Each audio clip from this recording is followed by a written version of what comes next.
மூளையை சேதப்படுத்தும் பழக்கங்கள். காலை உணவு சாப்பிடாம இருந்துக்கிறது.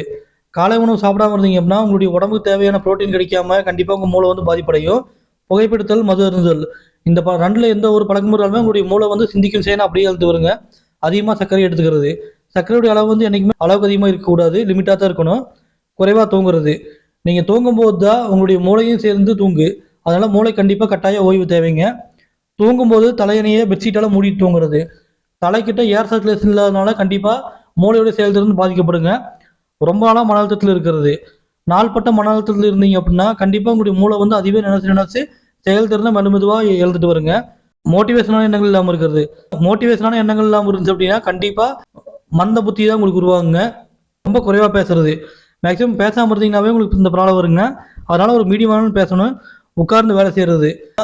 ரொம்ப நாள் ஒரு இடத்துல உட்காந்து வேலை செஞ்சுட்டு இருந்தீங்க அப்படின்னா உங்களுடைய மூளை வந்து மந்தமான மூளையாக இருக்குங்க. இந்த வீடியோ பார்க்குறவங்களுக்கு இந்த பழக்கம் இருந்துச்சு அப்படின்னா எந்த பழக்கம்னு மென்ஷன் பண்ணிட்டு போங்க. தேங்க்யூ.